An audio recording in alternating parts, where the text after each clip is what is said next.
Good afternoon, everyone. I hope I am live. Very quickly inform me in the chat box. Am I audible or not? Whether you guys can hear me or not. फटाफट बता दो भाई. Whether I am live or not, please inform me in the chat box. Join very, very fast. Please inform your friends also that the class has started.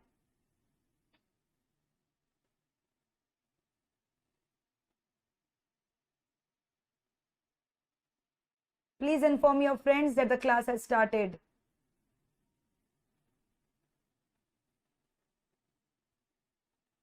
पूरा का पूरा chapter number 4 BCK का हम लोग रिवाइज करने वाले बहुत अच्छे से.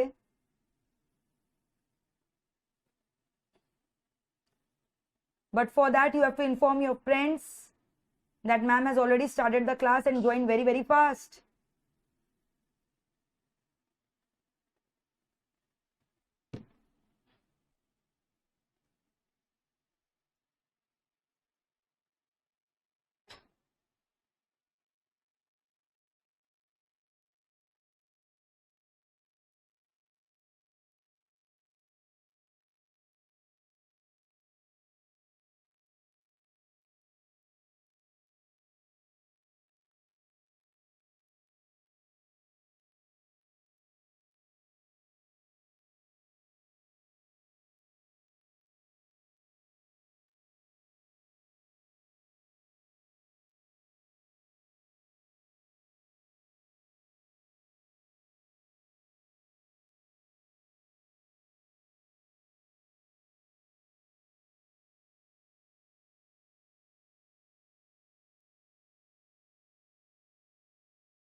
Good afternoon everyone. Good afternoon Surabhi, Tanisha, Bhavya, Sujata, Dyuti, Jay. चलो, are you guys ready to rock and roll? फटाफट मुझे बताओ चैट बॉक्स में लिखकर कि आप लोग रेडी हो चैप्टर 4 का रिवीजन करने के लिए. फटाफट चैट बॉक्स में लिखकर बताओ एनर्जी लेवल कैसा है. How is the energy level? Are you guys ready for the session? Are you guys ready for the session? Energy level कैसा है? बहुत हाई होना चाहिए. तो चलो चालू करते हैं चैप्टर नंबर 4 का full revision. So let us start with chapter number 4, which is talking about government policies for business growth. Government policies for business growth. ठीक है, तो आज और डिस्कस करते हैं. सबसे पहले हम लोगों ने डिस्कस किया था कि अगर हम लोग 1950s का बात करें, जब एलपीजी पॉलिसी को इंट्रोड्यूस नहीं किया गया था, तब इंडिया का हालत कैसा था, और अगर बात करें 1990s के बाद का, तब इंडिया का हालत कैसा था. So you know before 1990 India को क्लोज्ड इकोनॉमी बोला गया था, बिकॉज इंडिया में LPG was not allowed. Liberalisation, privatisation, globalisation, ये सब कुछ भी अलाउड नहीं था. हम एक्सटर्नल ट्रेड नहीं कर सकते थे, हम इंटरनेशनल ट्रेड नहीं कर सकते थे, इंपोर्ट एक्सपोर्ट नहीं अलाउ थे, और अगर अलाउ थे भी ना तो ड्यूटीज इतने ज्यादा हाई थे ना, इंपोर्ट ड्यूटी ले लो, एक्सपोर्ट ड्यूटी ले लो, they were as high as 150%. So that is why import export करना फीजिबल ही नहीं था. स्पेशली जब ईस्ट इंडिया कंपनी का रूल चलता था, तो इंडिया का जितना भी इनकम होता था सब वो इनकम टैक्स में ही चला जाता था. So when we were under the clutches of Britishers, India का इकोनॉमी इतना ज्यादा डेवलप नहीं था. ठीक है, लेकिन फिर धीरे धीरे इंडियन गवर्नमेंट ने रियलाइज किया चीजों को, और 1991 में it was a landmark when the finance minister was doctor Manmohan Singh, है ना, and who was a prime minister at that time, PV Narasimha Rao, and LPG policy got introduced. तो एलपीजी पॉलिसी कब इंट्रोड्यूस हुआ बच्चा लोग? 1991 में. एलपीजी पॉलिसी रिफॉर्म कब introduce हुआ? 1991 में, जब लिबरलाइजेशन, प्राइवेटाइजेशन, ग्लोबलाइजेशन को इंट्रोड्यूस किया गया. ठीक है, तो अब इकोनॉमिक पॉलिसीज दो तरीका का होता है. इकोनॉमिक पॉलिसीज दो तरीका होता है, based on macro economic policies या बेस्ड ऑन सेक्टोरल पॉलिसी. तो अगर मैक्रो इकोनॉमिक पॉलिसीज का मैं बात करूं, मैक्रो इकोनॉमिक, अगर एग्जाम में क्वेश्चन आएगा कि मैक्रो इकोनॉमिक के पॉइंट ऑफ व्यू से इकोनॉमिक पॉलिसीज का दो टाइप बताओ, तो आप क्या बोलोगे बताओ? Fiscal policy and monetary policy. क्या बोलोगे बताओ? फिस्कल पॉलिसी और मॉनेटरी पॉलिसी. और अगर सेक्टोरल पॉलिसी के हिसाब से आएगा तो आप बोलोगे agriculture, industrial and foreign trade. तो बताओ क्या क्या पॉलिसीज हो गया? मैक्रो के पॉइंट ऑफ व्यू से दो policy, fiscal and monetary. Sector के हिसाब से तीन पॉलिसी क्या क्या है? Agriculture policy, industrial policy, foreign trade investment policy. तो सेक्टर के हिसाब से sector wise, industrial sector, agriculture sector, foreign trade. ठीक है, और मैक्रो के हिसाब से क्या हो गया? फिस्कल पॉलिसी और मॉनेटरी पॉलिसी.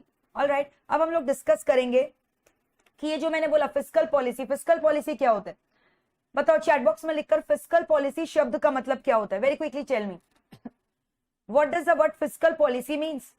फिस्कल पॉलिसी का मतलब क्या होता है? फिस्कल पॉलिसी हो गया गवर्नमेंट का टैक्स और सब्सिडी का पॉलिसी। गवर्नमेंट का जो टैक्स और सब्सिडी रिलेटेड पॉलिसी होता है ना, उसको हम लोग क्या बोलते हैं बताओ? Fiscal policy. और मॉनेटरी पॉलिसी क्या होता है? गवर्नमेंट का आपको पता है आरबीआई का कितना सारा मॉनेटरी पॉलिसी है, क्रेडिट कंट्रोल से जो रिलेटेड होता है, यानी जो open market operations, bank rate, CRR, SLR, ये सब मेरा क्या हो गया बताओ? मॉनेटरी पॉलिसी, है ना। तो monetary policy is nothing but basically talking about the quantitative methods of credit control. और सेक्टोरल पॉलिसी हो गया एग्रीकल्चरल पॉलिसी, वो पॉलिसी जो सिर्फ किसको इफेक्ट करेगा? एग्रीकल्चरल सेक्टर को। इंडस्ट्रियल पॉलिसी क्या हो गया? वो पॉलिसी जो इंडस्ट्रीज को इफेक्ट करेगा। और फॉरेन ट्रेड पॉलिसी क्या हो गया? वो पॉलिसी जो फॉरेन ट्रेड को इफेक्ट करेगा, लिबरलाइजेशन, ग्लोबलाइजेशन, प्राइवेटाइजेशन एटसेट्रा। तो economic policies can be of two types, macro and sectoral. Macro के अंदर क्या आ गया? फिस्कल और मॉनेटरी। सेक्टर के अंदर क्या आ गया? Agricultural, industrial and foreign trade investment policy. अब इसके अलावा what are the types of government policy? ध्यान से सुना, गवर्नमेंट पॉलिसी का 4 टाइप है, एकदम इजी, ध्यान से सुना, बहुत इंपॉर्टेंट है। इस पर्टिकुलर सेक्शन से ना क्वेश्चंस आएगा ही आएगा। तो अब बताओ 4 टाइप के पॉलिसीज क्या क्या हो गए? एक हो गया प्रोटेक्टिव पॉलिसी, दूसरा हो गया रेस्ट्रिक्टिव पॉलिसी, तीसरा हो गया रेगुलेटरी पॉलिसी, चौथा हो गया डेवलपमेंटल पॉलिसी। तो एक मैंने बोला प्रोटेक्टिव है, फिर बताओ मैंने क्या बोला? प्रोटेक्टिव के अलावा रेस्ट्रिक्टिव, रेस्ट्रिक्ट करने के लिए। एक हो गया रेगुलेट करने के लिए, और एक हो गया डेवलपमेंटल पॉलिसी। तो अब एक एक करके आइए हम लोग डिस्कस करेंगे। प्रोटेक्टिव पॉलिसी क्या होता है, रेस्ट्रिक्टिव पॉलिसी क्या होता है, रेगुलेटरी पॉलिसी क्या होता है, फैसिलिटेटिव पॉलिसी क्या होता है। ध्यान से सुना, प्रोटेक्टिव मतलब नाम से ही समझ में आ रहा है, गवर्नमेंट ऐसा पॉलिसीज बनाता है जो प्रोटेक्शन देता है। किसको प्रोटेक्शन दे रहा है? Protective policies are those policy which is giving protection to the businesses. Businesses को क्या दे रहा है? प्रोटेक्शन, ताकि वो बिजनेस सर्वाइव कर सके। ठीक है, फॉर एग्जाम्पल अभी भी आप देखोगे, बोलोगे मैम इंपोर्ट ड्यूटी अभी भी आज भी है, तो ये इंपोर्ट ड्यूटी आज भी क्यों है? और फिर आप देखते हो इतना ज्यादा रिस्ट्रिक्शन रहता है एफडीआई पे। कुछ कुछ सेक्टर में तो मैंने आपको पढ़ाया था एफडीआई प्रोहिबिटेड है, अलाउड भी नहीं है। तो ये सब रेस्ट्रिक्शन गवर्नमेंट ने क्यों लगा रखा है? एफडीआई प्रोहिबिट कर रखा है, इंपोर्ट ड्यूटी, एक्सपोर्ट ड्यूटी लगा रखा है, किस लिए? ताकि हमारे जो डोमेस्टिक इंडस्ट्रीज है उनको प्रोटेक्शन मिले। नहीं तो हमारा डोमेस्टिक इंडस्ट्रीज को प्रोटेक्शन नहीं मिलेगा, सब फिरंगी प्रोडक्ट यूज करने लग जाएंगे। So that. और क्यों फॉरेन कंपनीज पे गवर्नमेंट ने टैक्स रेट हाई रखा है? इंडियन कंपनीज पे गवर्नमेंट ने टैक्स रेट कम लगा है, लेकिन फॉरेन कंपनीज पे टैक्स रेट 40% है। क्यों? ताकि हमारे डोमेस्टिक इंडस्ट्रीज को, हमारे मल्टीनेशनल कॉर्पोरेशन वाले, इंडिया वाले को क्या मिले? प्रोटेक्शन मिले। So these are called protective policies.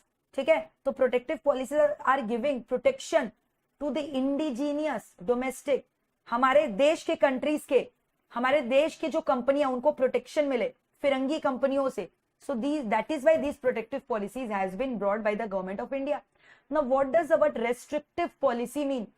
Restriction impose करना, ऐसा रेस्ट्रिक्शन जिसकी वजह से बाकी जो पब्लिक एट लार्ज है उनके इंटरेस्ट को कोई नुकसान ना हो। इसका बेस्ट क्लासिक एग्जांपल है competition commission of India, CCI.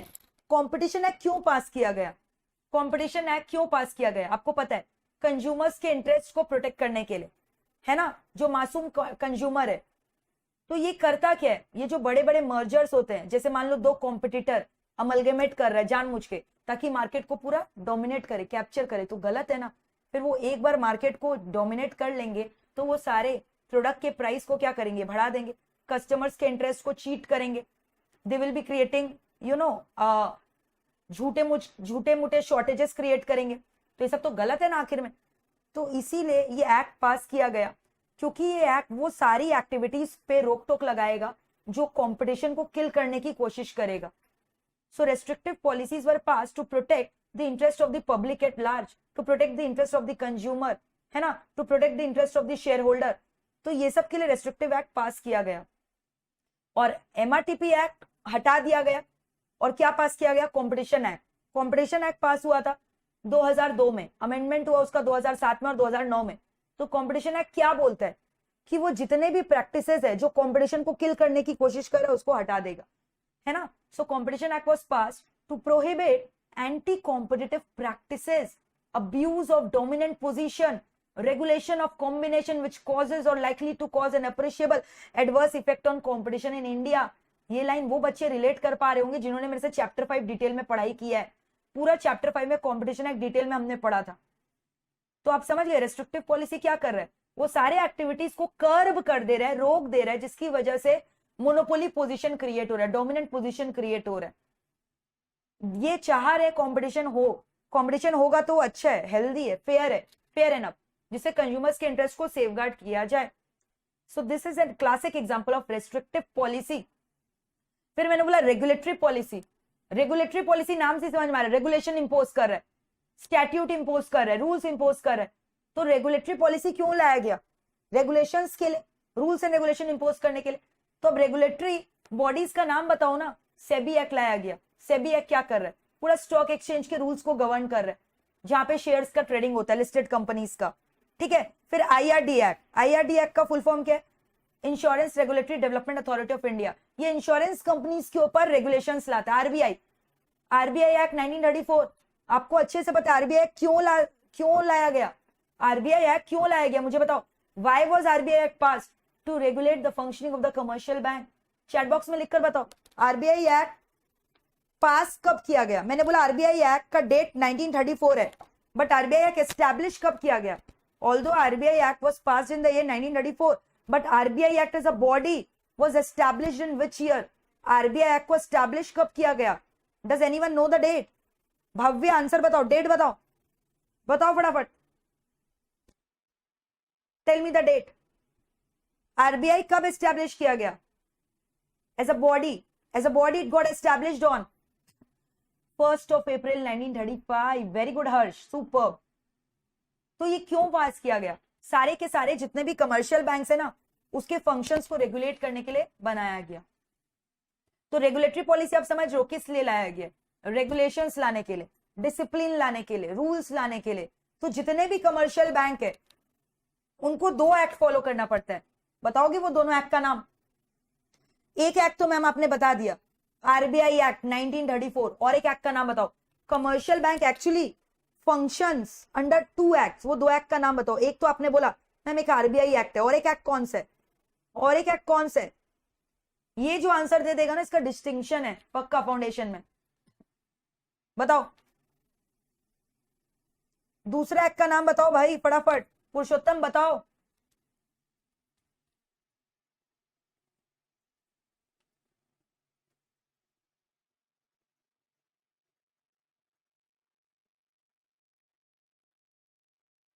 अरे बैंकिंग रेगुलेशन एक्ट, चक्षु मगन, सुपर। Banking regulation act 1949। तो जितने भी कमर्शियल बैंक है ना, they are governed by these 2 act, RBI act and banking regulation act. Alright, next क्या बताओ? Facilitative policy, which is also called as developmental policy. Facilitative policy बोलो या developmental policy बोलो, इन लोग का नाम से समझ में आ रहा है। ये एक्ट क्यों पास किए गए? डेवलपमेंटल पर्पज के लिए। किसको डेवलप करते, किसको हेल्प करते, किसको सपोर्ट करते हैं? They are actually helping, they are promoting any activity. इन लोग अच्छा कंडीशन क्रिएट करें। They are also called as conducive policy. Exam में ना ये भी क्वेश्चन आता है कि कॉन्ड्यूसिव पॉलिसी किसको बोलते हैं? बोलोगे फैसिलिटेटिव पॉलिसी को। तो ये कंड्यूसिव पॉलिसी है जो हेल्प करते हैं डेवलपमेंट में। किसके डेवलपमेंट में? माइक्रो, स्मॉल और मीडियम एंटरप्राइजेस के डेवलपमेंट में। ठीक है। So they are helping in the development of micro, small and medium enterprises. So that is called as facilitative policy. ठीक है, they are called as what? Facilitative policy. Clear है? इसका best example है NSDC. NSDC का full form याद है आपको क्या था? National Skill Development Corporation of India. NSDC, NSDC क्या करता है? National Skill Development Corporation of India. बताओ एनएसडीसी क्या करता है? स्किल्स, जितने भी एंटरप्रेन्योर्स हैं ना, उनके स्किल डेवलपमेंट में हेल्प करता है। इसको और एक एग्जांपल मैंने बोलता micro, small, medium enterprises. Micro, small, medium enterprises क्या करता है? जो छोटे छोटे माइक्रो इंडस्ट्री है, स्मॉल इंडस्ट्री है, उनके डेवलपमेंट में हेल्प करता है। तो ये सभी क्या चीज के एग्जांपल हो गए? Developmental policy which is actually creating a conducive environment, conducive condition for the development of micro industry, small industry, medium industry, या फिर National Development Corporation of India which is actually helping the development of all these agencies. इसका example best skill India. Skill India initiative लिया है ना government of India, Modi government ने skill India launch किया है skill के डेवलपमेंट के लिए, एंटरप्रेन्योर्स के स्किल को डेवलप करने के लिए। सो ये सब क्या चीज के एग्जांपल हो गए? फैसिलिटेटिव पॉलिसीज के एग्जांपल हो गए। ठीक है, तो अब ध्यान से सुनना। आपको पता होगा गवर्नमेंट ने बहुत सारा नया नया स्कीम लॉन्च किया है, जैसे स्टैंड अप इंडिया है, स्किल इंडिया है। तो आप एक काम करो ना, ये सब डेट्स लिख लो। गवर्नमेंट ने स्टैंड अप इंडिया स्कीम कब लॉन्च किया और किसने लॉन्च किया? मोदी गवर्नमेंट ने स्टैंड अप इंडिया। तो Stand Up India scheme was launch by Modi government on 5th of April 2016।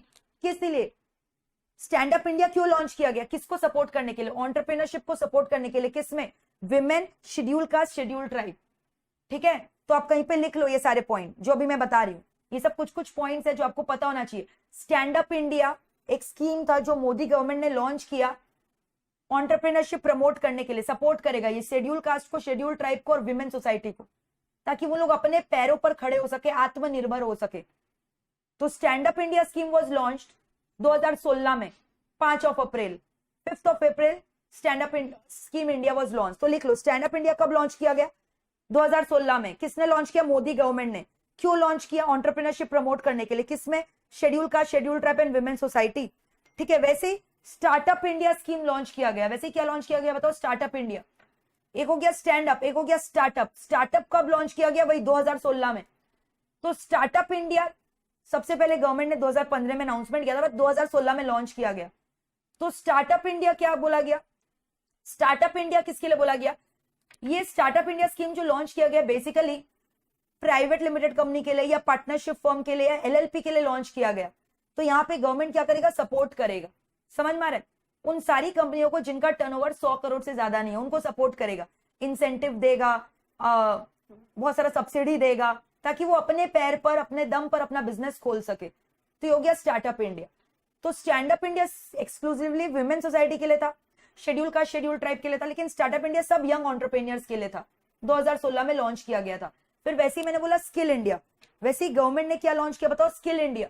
Government ने और भी क्या लॉन्च किया? Skill India. स्किल इंडिया 2015 में लॉन्च किया गया था, नरेंद्र मोदी ने इसका इनॉग्रेशन किया था।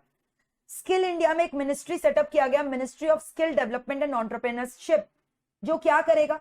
ये कैंपेन लॉन्च किया गया था स्किल के डेवलपमेंट के लिए, ताकि लोगों के स्किल को डेवलप किया जा सके। तो इसके लिए कॉर्पोरेशन भी बैठाया गया, जो मैंने बोला NSDC, national Skill Development corporation. क्या बैठाया गया बताओ? National Skill Development corporation. और इसमें अलग अलग टाइप के ट्रेनिंग प्रोग्राम है जो कंडक्ट किए जाते हैं। ठीक है, प्री डिपार्चर प्रोग्राम, जैसे कि अगर कोई बंदा अब्रॉड में काम करना चाहता है, उसे स्किल का ट्रेनिंग लेना है, तो पीटीपी प्रोग्राम ज्वाइन कर सकता है। तो ये सब अलग अलग चीज जो है एग्जाम में पूछा जा सकता है। Stand Up India, startup India, skill India. Skill India में कौन सा एजेंसी को सेटअप किया गया था? National Skill Development Corporation of India. तो ये अमेंडमेंट है, तो थोड़ा ध्यान से पढ़ लो, पूछ सकते हैं स्किल इंडिया के बारे में। तो स्किल इंडिया कब लॉन्च किया गया? 2015 में। किसने लॉन्च किया? मोदी गवर्नमेंट ने लॉन्च किया। इसके अंदर एक जो एस्टैब्लिश किया गया corporation, NSDC, national Skill Development Corporation of India. और फिर उसके बाद मैंने बोला और एक चीज किया गया, मिनिस्ट्री ऑफ स्किल डेवलपमेंट। ठीक है, तो वो भी इसके अंदर क्या किया गया बताओ? एस्टैब्लिश किया गया। और मैंने बोला कि यहाँ पे जो अब्रॉड में बंदे जाते हैं ना काम करने के लिए, उन लोग भी यहाँ पे ट्रेनिंग ले सकते हैं। तो उनके लिए प्री डिपार्चर प्रोग्राम है, pre departure orientation training programme. तो उन लोग क्या करते हैं? ट्रेनिंग लेते हैं। ठीक है, तो ये मेरा क्या हो गया बताओ? Skill India. तो अब स्किल इंडिया से रिलेटेड कोई क्वेश्चन आएगा तो आप बोल लोगे स्किल इंडिया, एकदम इजी है। ठीक है, तो बताओ लर्न है कि नहीं? एनएसडीसी का फुल फॉर्म भी आ सकता है, स्किल इंडिया का फुल फॉर्म, स्किल इंडिया कब लॉन्च हुआ था, तो ये सब एग्जाम में पूछ सकते हैं आपको, एकदम इजी। तो ये सब चीज में आप गवर्नमेंट आपको तैयार कर देगा कि कैसे आप अपना स्किल्स को क्या कर सकते हो? एनहांस कर सकते हो। So this completes your 5 types of policy. अब फटाफट मुझे आप चैट बॉक्स में आंसर दो जो मैं पूछ रही हूँ। कस्टम ड्यूटी लाया गया, क्यों लाया गया? Example, custom duty is an example of dash, custom duty is an example of dash policy. क्या बोलोगे बताओ? Custom duty is an example of dash policy, क्या बोलोगे? Protective policy. फटाफट चैट बॉक्स में आंसर लिखकर बताओ, कस्टम ड्यूटी क्या चीज का एग्जाम्पल है? कस्टम ड्यूटी क्या चीज का एग्जाम्पल है? फटाफट बताओ। Very good, protective policy. Next question, अगला क्वेश्चन, सेबी क्या चीज का एग्जाम्पल है? सेबी, आरबीआई, ये सब क्या चीज का एग्जाम्पल है? ये सब पूछता है, क्या चीज का एग्जाम्पल है?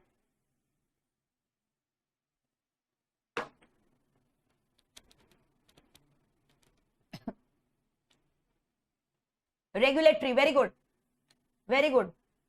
Next, skill India, NSDC, MSME, ये सब क्या चीज का एग्जाम्पल है?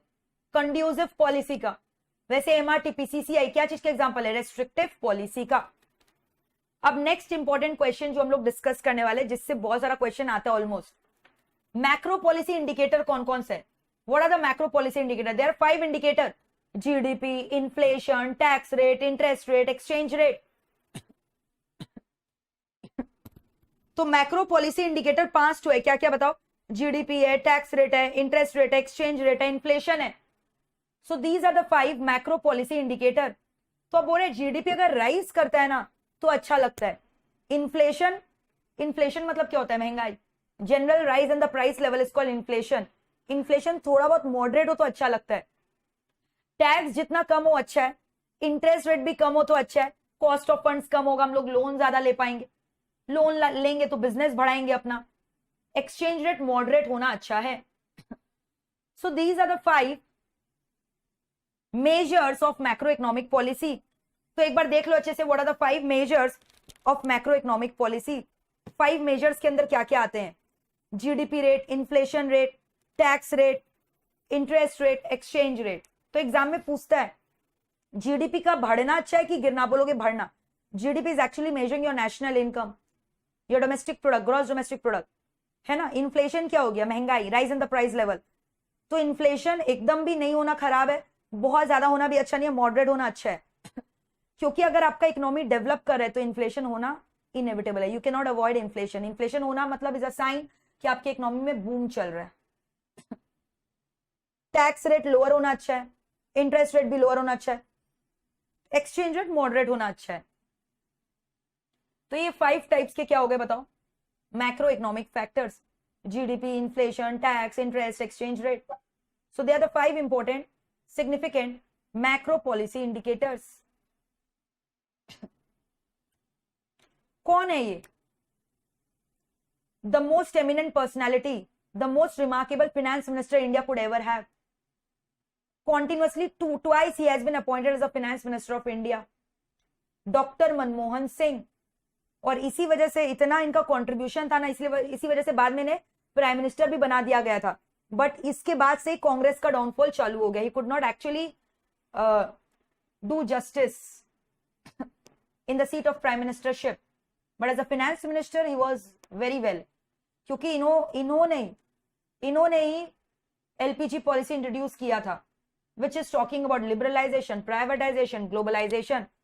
तो एलपीजी का फुल फॉर्म पूछा जाता है, क्या होगा बताओ? Liberalisation, privatisation, globalisation. ये 3 इकोनॉमिक पॉलिसी को इंट्रोड्यूस किया गया था 1991 में, which is also sometimes refer to as GPL. ठीक है. तो अब एक एक करके डिस्कस करेंगे. लिबरलाइजेशन क्या होता है, प्राइवेटाइजेशन क्या होता है, ग्लोबलाइजेशन क्या होता है. तो 3 इकोनॉमिक रिफॉर्म्स जिसने पूरा तहलका मचा दिया, पूरा तहलका लेकर आ गया. These are the 3 economic reforms. LPG, liberalisation, privatisation, globalisation. So what does the word liberalisation means?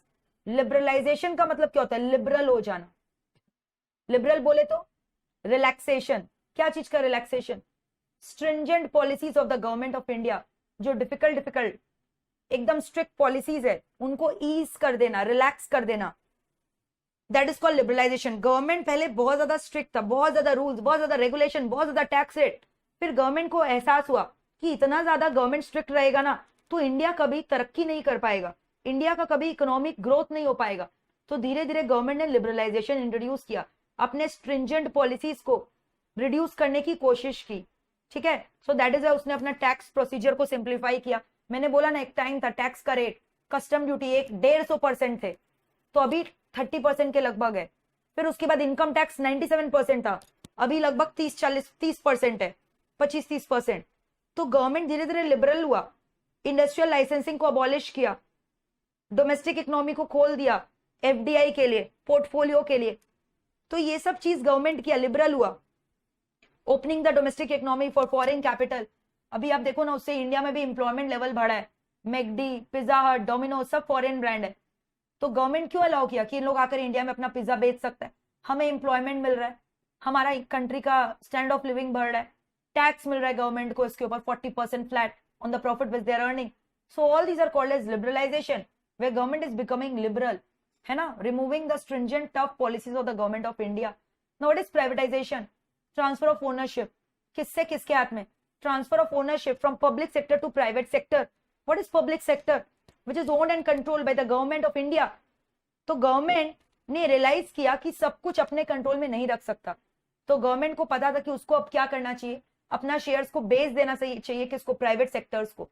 तो जो public sector loss making unit थे, जिन लोग लॉस कमा रहे थे, दे वर सिक यूनिट, गवर्नमेंट को उसमें पैसा का दरकार था, तो गवर्नमेंट ने उसे बेच डाला, किसको, प्राइवेट सेक्टर्स को। So government started selling of the shares of the public sector to the private sector. So that is called as privatization. जब गवर्नमेंट क्या किया, शेयर्स बेचने लग गया प्राइवेट सेक्टर को, transfer of ownership from public sector to private sector, and this was called as privatization. What is globalization? Globalization शब्द का मतलब क्या है, लिफ्टिंग ऑफ ट्रेड बैरियर, है ना, lifting of trade barrier, import and export को ease out कर देना, उसको हम लोग बोलते हैं ग्लोबलाइजेशन। ग्लोबलाइजेशन आपको पता है हमारा इकोनॉमी को इंटीग्रेट कर दिया गया फॉरेन इकोनॉमी के संग। Domestic economy was integrated with the foreign economy. अभी आप इंपोर्ट करते हो, एक्सपोर्ट करते हो, तो ये सब पहले नहीं अलाउ था, तो इसी प्रोसेस को हम लोग ग्लोबलाइजेशन बोलते हैं। इतनी बड़ी बड़ी ई कॉमर्स कंपनी है लाइक अमेजन, हम लोग घर बैठे अमेजन की वेबसाइट से अमेरिका वाले सामान को खरीदते हैं, तो वो ग्लोबलाइजेशन ही तो है, ठीक है। तो एक बार फटाफट देख लो, 3 major economic reforms refer to as LPG, liberalization, privatisation, globalization. Liberalization मतलब रेस्ट्रिक्शंस को रिमूव करना, गवर्नमेंट बन जा रहा है लिबरल। प्राइवेटाइजेशन मतलब ओनरशिप को ट्रांसफर करना from public sector to private sector. Globalization हो जाना, ग्लोबलाइजेशन मतलब इंपोर्ट एक्सपोर्ट को ईज कर देना, removal of restriction on the business of import and export, lifting of trade barriers.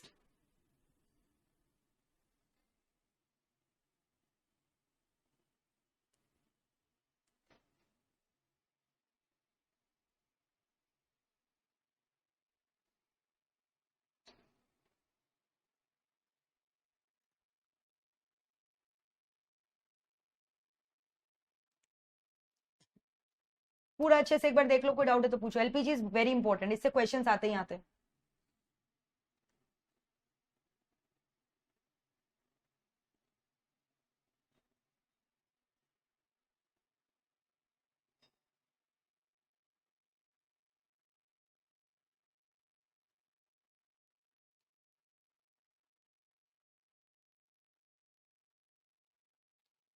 Clear है? मस्ती आ रहा है, सब रिवीजन हो जा रहा है घर में बैठे बैठे। लिबरलाइजेशन क्या होता है, अभी बोला लूजनिंग ऑफ द रिस्ट्रिक्शन, फिर कितने सारे चीजों पे लाइसेंसिंग दरकार था, लाइसेंस का, सब चीज को अबॉलिश कर दिया गया। अभी इंडस्ट्रियल लाइसेंसिंग खाली 3-4 चीजों के लिए दरकार है, अल्कोहल, सिगरेट, ये सब चीजों के लिए। ईजिंग ऑफ अप्रूवल, कंट्रोल्स को लूजन कर देना, ये सभी चीजों को हम लोग लिबरलाइजेशन बोलते हैं, ठीक है। दिया ग्लोबलाइजेशन का एग्जांपल अभी दिया ना, अमेजन का, घर बैठे अमेजन का शॉपिंग कर रहे हो, तो अब देखो लिबरलाइजेशन का एग्जांपल दिया है। पहले इंडस्ट्रीज में पब्लिक सेक्टर टोटल 18 थे, 18 industries were reserve for public sector, अभी वो हो गया 3 के अंदर कौन कौन है बताओ, डिफेंस, एटॉमिक एनर्जी, रेलवेज। पहले सारे के सारे 18 मेजर प्रायोरिटी सेक्टर्स पूरा गवर्नमेंट अकेला देखता था, लेकिन गवर्नमेंट ने उसमें क्या कर दिया, डिसइन्वेस्टमेंट, शेयर्स बेच डाला, किसको, प्राइवेट सेक्टर को। अभी खाली 3 जन ऐसा है जो पूरा का पूरा गवर्नमेंट के अंदर है, पब्लिक सेक्टर है, which is your atomic energy, defence, aircraft, railways.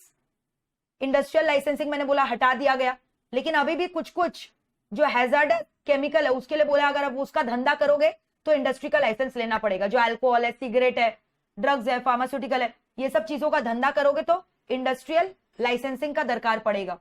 MRTP act repealed, commission act, competition act पास, इतनी बार पढ़ाया है। MRTP एक्ट हट गया, MRTP एक्ट 1969 में पास किया गया था। Monopolies and restrictive trade practices act, इसको हटा के क्या पास कर दिया गया, कॉम्पिटिशन एक्ट। फिर पहले SSI के लिए 800 आइटम्स रिजर्व थे, स्मॉल स्केल होता है जिन लोग का जो नेट इन्वेस्टमेंट है ना प्लांट एंड मशीनरी में, that could be only up to certain lakhs, ठीक है, उसका लिमिट स्पेसिफाई होता है। SSI कौन होते हैं, जिनका कुछ लिमिट्स होता है, SSI का लिमिट्स होता है, their investment in plant and machinery, their investment in plant and machinery जो है ना कुछ लिमिट होता है, उतना तक ही इन्वेस्ट कर सकते हैं, which is approximately I think ज्यादा नहीं। SSI का लिमिट एलिजिबिलिटी होता है 10 लाख 20 लाख इस तरह करके, ठीक है, तो उसको हम लोग क्या बोलते हैं, SSI बोलते हैं, स्मॉल स्केल इंडस्ट्री। तो पहले खाली 800 आइटम SSI में थे, अभी इसको कम कर दिया गया ताकि SSI को भी ना लॉन्ग टर्म होने का मौका मिले, सो that is called D reservation of the items. Privatisation देख लो क्या होता है, बताओ व्हाट इज प्राइवेटाइजेशन। प्राइवेटाइजेशन का मतलब क्या हुआ बताओ, जब आपने पब्लिक सेक्टर का शेयर्स को बेच डाला प्राइवेट सेक्टर को, है ना, through the policy of disinvestment, selling of the shares of public sector to the private sector. और ये कॉन्सेप्ट सबसे पहले कहां चालू हुआ था बताओ, ब्रिटिश में, ब्रिटेन में चालू हुआ था। Mrs Margaret Thatcher who was a prime minister, उन्होंने सबसे पहले ब्रिटिश कोल माइन का प्राइवेटाइजेशन करवाया था। फिर एक बार फॉरेन में प्राइवेटाइजेशन हुआ, ये देखकर इंडिया में भी प्राइवेटाइजेशन का कॉन्सेप्ट फॉलो हो गया, जहां पे गवर्नमेंट अपना ओनरशिप को क्या चाह कि वो बेच दे प्राइवेट सेक्टर्स को, सो that is called privatisation. Next, privatisation का टाइप्स क्या क्या है, delegation, divestment, displacement, disinvestment. Now this is also very important, इससे भी, इस सेक्शन से भी क्वेश्चंस आते हैं। डेलीगेशन शब्द का मतलब क्या, किसी और को काम सौंप देना। तो जब आपने मतलब यहाँ गवर्नमेंट का बात हो रही है, गवर्नमेंट ने जो अपना रिस्पॉन्सिबिलिटी काम करने का किसको सौंप दिया, प्राइवेट सेक्टर को, लेकिन अभी भी ओनरशिप अपने पास ही रखा है, शेयर्स नहीं बेचे, खाली ऑपरेशनल एक्टिविटी जो है वो दे दिया किसको, प्राइवेट सेक्टर को, तो उसको हम लोग बोलते हैं delegation. So delegation is a process where the ownership is still with the hands of the government, equity stake अभी भी गवर्नमेंट के पास है, लेकिन गवर्नमेंट ने काम करने का जिम्मेदारी किसको दे दिया है, प्राइवेट सेक्टर को, either through the process of contracting, franchising, leasing, granting, so that is called as delegation. ठीक है। डाइवेस्टमेंट क्या होता है, जहां पे गवर्नमेंट ने अपना मेजॉरिटी शेयर प्राइवेट सेक्टर को दे दिया, मेजॉरिटी स्टेक, और पोस्ट डाइवेस्टमेंट अब गवर्नमेंट का कंट्रोल खाली माइनॉरिटी है, यानी वोटिंग पावर किसके हाथ में चला गया, प्राइवेट सेक्टर के हाथ में, गवर्नमेंट का थोड़ा बहुत शेयर है, तो उसको डाइवेस्टमेंट बोलते हैं। डेलीगेशन में मेजॉरिटी शेयर अभी भी गवर्नमेंट के पास है, लेकिन गवर्नमेंट ने खाली अपना ऑपरेशनल पार्ट जो है काम करने का जिम्मेदारी एक प्राइवेट सेक्टर को सौंप दिया। डाइवेस्टमेंट में majority share equity private sector को सौंप दिया, अब गवर्नमेंट का ज्यादा कंट्रोल नहीं है। डिस्प्लेसमेंट का मतलब क्या हो, गवर्नमेंट ने कोई शेयर को नहीं बेचा, रादर कोई प्राइवेट सेक्टर इतना ज्यादा पावरफुल हो गया उस पर्टिकुलर इंडस्ट्री में कि गवर्नमेंट का पूछताछ खत्म हो गया। इसका बेस्ट एग्जांपल बीएसएनएल है। बीएसएनएल आपको पता है पब्लिक सेक्टर है, गवर्नमेंट ओन्ड है, तो आपको पता है इतने सारी बड़ी बड़ी टेलीकॉम फील्ड में प्राइवेट सेक्टर ने तहलका मचा रखा है। जियो है, जियो ने तो तहलका मचाई है, वोडाफोन है, एयरटेल है, वोडाफोन भी बेकार हो गया, एयरटेल और जियो है। इन्होंने इतना ज्यादा अच्छा सर्विसेज दिया ना, ये लोग सब कौन है, प्राइवेट, इतना अच्छा सर्विसेज दिया कि बीएसएनएल का नामो निशानी हट गया ऑटोमेटिकली। तो प्राइवेट सेक्टर इतना ज्यादा एक्सपैंड हो गया कि उन्होंने अपने गवर्नमेंट एंटिटी को मार्केट से डिस्प्लेस ऑफ कर दिया, गवर्नमेंट का मोनोपोली को खत्म कर दिया, तो इसको बोलते हैं डिस्प्लेसमेंट। एग्जांपल देख रहे हो, government monopoly through BSNL and MTNL has been displaced. And the last one is disinvestment. Disinvestment मतलब शेयर्स को सेल करना, किसका शेयर किसको बेचा, प्राइवेट सेक्टर ने अपना शेयर पब्लिक सेक्टर को बेचा, कितना बेचा उसके बारे में नहीं बता सकते, तो जब बस बोला है कि शेयर्स बेचा तो बोलोगे डिसइन्वेस्टमेंट, लेकिन बोल दिया मेजॉरिटी शेयर बेचा तो डाइवेस्टमेंट। शेयर नहीं बेचा बट प्राइवेट सेक्टर इतना पावरफुल बन गया कि उसको हटा दिया तो हो गया डिस्प्लेसमेंट। और गवर्नमेंट ने कोई शेयर नहीं बेचा, अभी भी मेजॉरिटी कंट्रोल होल्ड करके रखा है, खाली अपना छोटा मोटा काम जो है ना वो प्राइवेट सेक्टर लोग से करवा रहे हैं, फ्रेंचाइजी, कॉन्ट्रैक्ट, ग्रांट्स देकर, तो डेलीगेशन हो गया। So these are the 4 types of privatization which is very very important. एक बार अच्छे से एक बार पूरा रिवाइज कर लो, एकदम अच्छे से देख लो। इसके बाद हम लोग करेंगे फॉरेन इन्वेस्टमेंट का 2 जरिया क्या है, कि एक फॉरेनर अगर इंडिया में चाह रहा है इन्वेस्टमेंट करना तो वो कैसे कैसे कर सकता है।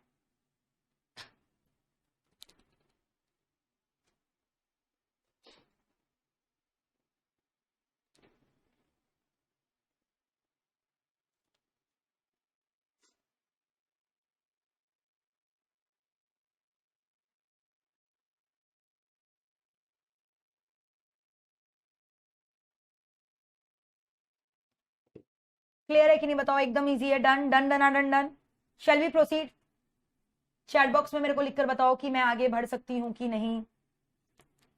शैल वी प्रोसीड और not, tell me very quickly, shall we proceed और नॉट।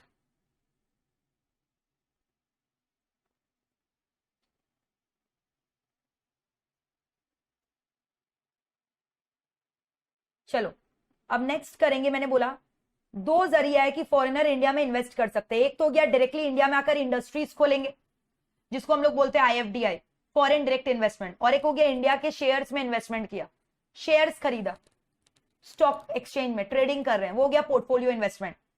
तो दो जरिया क्या है, एक फॉरेन डायरेक्ट इन्वेस्टमेंट, एक पोर्टफोलियो।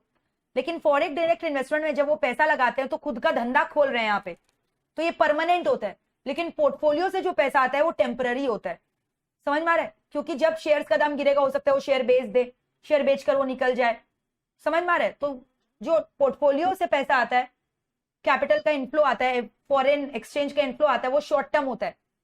लेकिन जो फॉरेन डायरेक्ट इन्वेस्टमेंट से फॉरेन एक्सचेंज का इनफ्लो आता है वो परमानेंट होता है, लॉन्ग टर्म होता है। तो अब आपको पता है FDI मतलब आप समझ गए, फॉरेन कैपिटल का इनफ्लो आना हमारे कंट्री में, they are investing in our industries. तो इसका अलग अलग लिमिट्स होता है, गवर्नमेंट ऑफ इंडिया ने फिक्स कर रखा है, अलग अलग लिमिट में वो लोग इन्वेस्टमेंट कर सकता है। 26%, 49, 51, 7400, 26, 49, 51, 7400, अलग अलग सेक्टर्स में अलग अलग परसेंटेजेस में इन्वेस्टमेंट अलाउड है। इंडिया का सबसे मेजर ट्रेडिंग पार्टनर कौन कौन है? US, Britain, Singapore, Japan, US, इन लोग से ज्यादा FDI आता है इंडिया में। तो एग्जाम में क्वेश्चन आता है कि इंडिया का मेजर सोर्स ऑफ FDI कहां से आता है? USA, Britain, Singapore, Japan, USA etcetera, ये सब से आता है। So they are the India का major trading partners, US, Britain, Singapore, Japan, USA। ठीक है, इसके अलावा अब हम लोग ये डिस्कस करेंगे FDI का दो रूट क्या है, कैसे FDI कर सकते हो, ऑटोमेटिक रूट, अप्रूवल रूट। तो दो रूट होते हैं, ऑटोमेटिक और एक अप्रूवल। ऑटोमेटिक रूट में भी कुछ कुछ कंडीशंस होते हैं जो कौन बता रखा है? RBI। Automatic route is circulated, articulated by RBI। लेकिन अप्रूवल रूट में आपको प्रायर गवर्नमेंट का अप्रूवल लेना पड़ता है। जैसे मान लो कि आपको कोई इंडस्ट्री खोलना है इंडिया में, और आप कौन हो? आप फिरंगी हो। तो एक तो हो गया कुछ कुछ इंडस्ट्री जहां पे गवर्नमेंट का परमिशन का दरकार नहीं, लेकिन हाँ उसके भी कुछ टर्म्स एंड कंडीशन है जो आपको फॉलो करने पड़ेंगे। वो टर्म्स एंड कंडीशंस कौन लिखा है? RBI। और एक हो गया जहां आपको गवर्नमेंट का अप्रूवल लेना पड़ेगा, वो हो गया गवर्नमेंट रूट या अप्रूवल रूट। ठीक है, फिर उसके बाद आपको पता है ये सारे इंटरनेशनल ट्रेड को कौन रेगुलेट करता है? FEMA act, foreign exchange management act, जो कब पास हुआ था? 1999। फेमा एक्ट के पहले एक दूसरा एक्ट हुआ करता था जिसको हम लोग बोलते हैं FERA, foreign exchange regulation act 1973, but it got replace in 1999 by FEMA act. ठीक है, FEMA act talks about import and export of both goods and services. अब अलग अलग सेक्टर में मैंने बोला अलग अलग FDI का रेशियो है, अलग अलग। आपको पता है 100% FDI कहां कहां अलाउड है? मैंने बताया था, ड्रग्स में, फार्मास्यूटिकल्स में, टूरिज्म में, ये सब में 100% FDI अलाउड है। कुछ कुछ सेक्टर में तो FDI अलाउ ही नहीं है। ठीक है, can you give me some example of FDI companies in India? HP, Microsoft, Pizza Hut, Domino's, Sony company, Samsung company, Coke, Volvo, ये सब तो है फॉरेन कंपनीज है जो इंडिया में इन्वेस्टमेंट कर रखे हैं। अब FDI कहां कहां बिल्कुल भी अलाउ नहीं है, वर्जित है, not allowed at all. Indian government allow नहीं करेगा ये सब। एग्रीकल्चरल सेक्टर हमारा है, इसमें हम फिरंगियों को नहीं अलाउ करेंगे आके इंडस्ट्री खोले।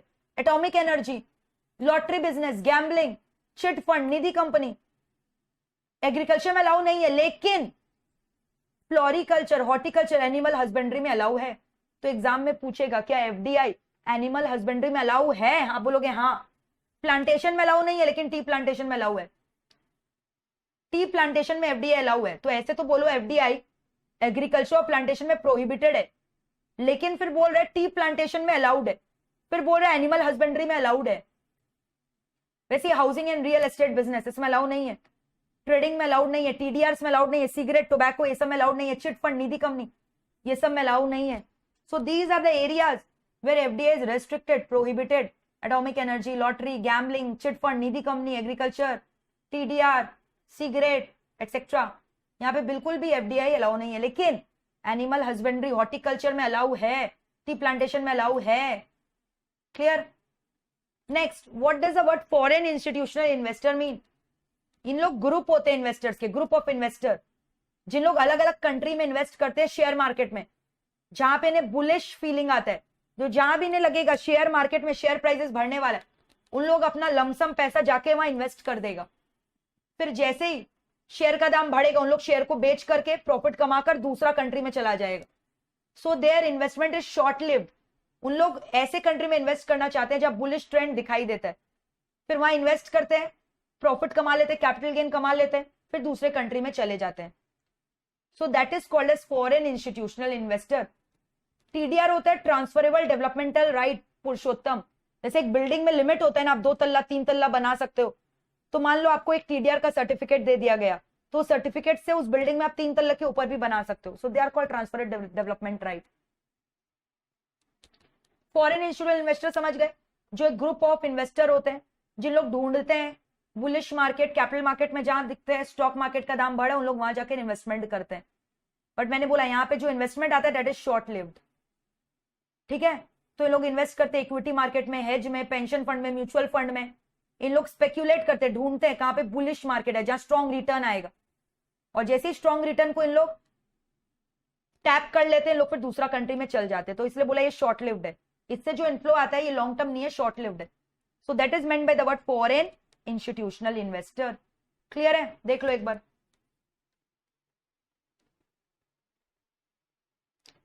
So they are the large foreign group with substantial investable funds. They want to invest in the equity market, hedge fund, pension fund, with a possibility of strong return in the equity market. They park their funds to fuel a bullish market for a small period. Next, investment from India abroad. अब हम लोग भी तो बाहर investment करते होंगे, अब बाहर वाले हमारे कंट्री में इन्वेस्टमेंट करें, हम लोग भी तो बाहर में करते होंगे, तो उसको बोलते हैं OFDI। IFDI हो गया जब बाहर वाले यहाँ के इन्वेस्ट करें, और हम लोग जब फिरंगी लोग के इन्वेस्ट करें तो हो गया OFDI। एग्जांपल दोगे एक इंडियन कंपनी का जिन्होंने फॉरेन में अपना सब्सिडरी खोल रखा है। कभी पीवीआर सिनेमा में मूवी देखने गए हो, पीवीआर सिनेमा मल्टीप्लेक्स, तो PVR cinema is an example of OFDI, जो इंडियन कंपनी है लेकिन इन्वेस्टमेंट फॉरेन में भी कर रखा है। उसका श्रीलंका में भी एक मल्टीप्लेक्स प्रॉपर्टी खुला हुआ है। वैसे सन फार्मा एक मेडिकल कंपनी जिसका चाइना में भी एक सब्सिडरी है, ठीक है। वैसे एयरटेल, भारतीय एयरटेल ने मॉरिशियस जो कि एक अफ्रीकन आइलैंड है वहां पे इन्वेस्टमेंट कर रखा है। तो एयरटेल कंपनी हो गया, सन फार्मा हो गया, पीवीआर सिनेमा हो गया, ये सारी की सारी इंडियन कंपनी है जिन्होंने विदेशी में इन्वेस्टमेंट कर रखा है, विदेशों में। वैसी एग्जांपल ऑफ IFDI हमने किया, कोक, पेप्सी, सैमसंग, ये सब क्या हो गया, फॉरेन कंपनी जो इंडिया में इन्वेस्टमेंट कर रखा है, वो IFDI का एग्जांपल था। पिज्जा, डोमिनोज, ठीक है।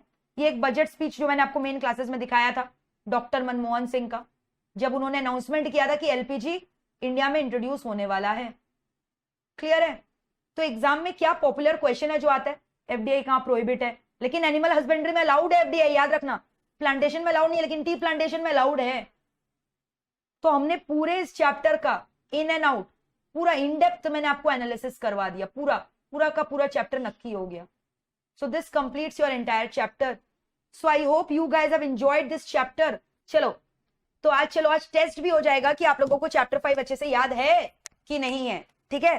तो याद है चैप्टर 5 में हम लोगों ने क्या क्या डिस्कस किया था कि बिजनेस को सपोर्ट करने के लिए ना 2 इंस्टीट्यूशन चाहिए, एक हो गया फंडिंग और एक हो गया नॉन फंडिंग। एक हो गया फंडिंग इंस्टीट्यूशन, एक हो गया नॉन फंडिंग।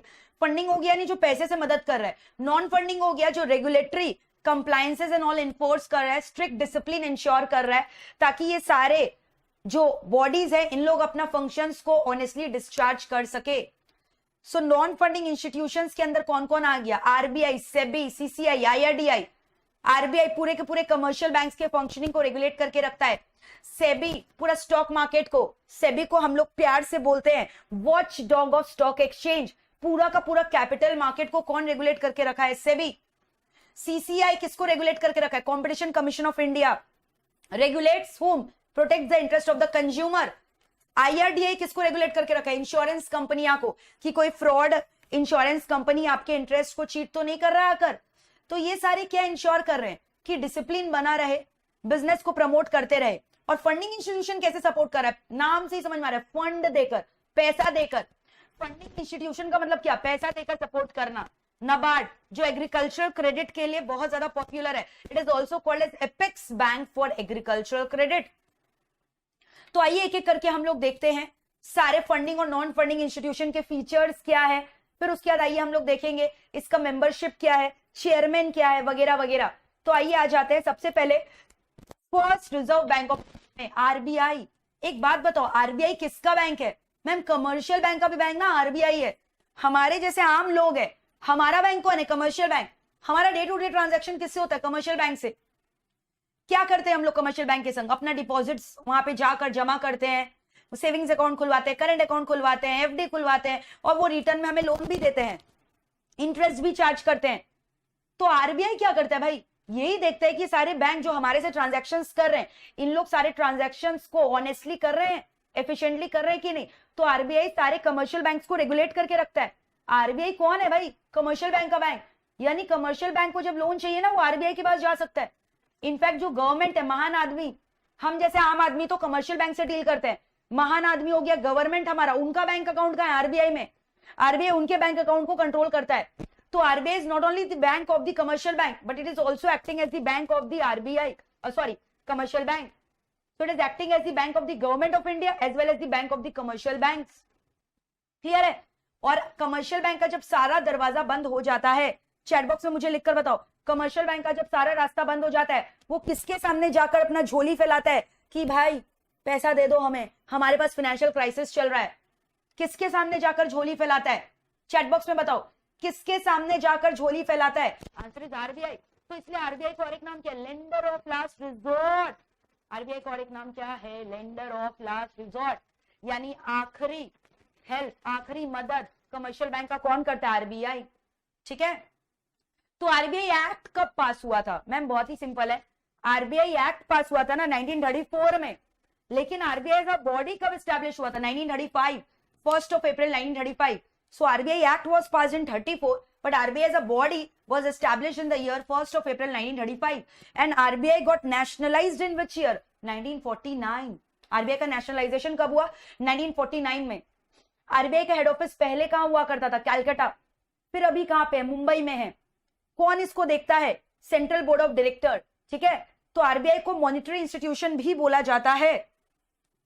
तो बहुत बार एग्जाम में ये वाला क्वेश्चन आता है कि आरबीआई का हेड ऑफिस पहले कहां था? आप बोलोगे कैलकाटा। आरबीआई का करंट हेड ऑफिस कहां पे? मुंबई। हेड ऑफिस कब शिफ्ट हुआ? 1937 में। आरबीआई एक्ट कब पास हुआ था? 34 में। But RBI as a body कब एस्टैब्लिश हुआ? 1st of April 1935। दोनों में डिफरेंस है। आरबीआई नेशनलाइज कब हुआ? नेशनलाइज मतलब पूरा गवर्नमेंट के हाथ में कब चला गया? 1949 में। ठीक है? तो ये सब चीज में से माइन्यूटली क्वेश्चंस आते हैं, so you have to be very much you have to be very much focused on all these things. Sonia is saying, ma'am, you are the best. Thank you. Next, RBI का functions आइए देख लेते हैं। तो मैंने क्या क्या functions बोला आरबीआई का, देखो ध्यान से। It is acting as a banker to the government, bankers bank, issue of currency note. Note छापने का मशीन किसके पास है? मैम आरबीआई के पास है। और किसके पास है?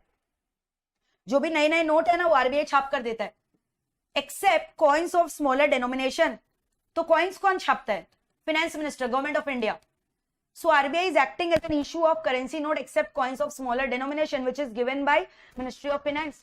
RBI is acting as banker to the government. Government का बैंकर है। बैंकर का बैंक यानी कमर्शियल बैंक का बैंक, मैंने बोला ऑलरेडी। ठीक है? इसके अलावा credit control is the most important function of RBI. तो मैम क्रेडिट क्रिएशन कौन करता है?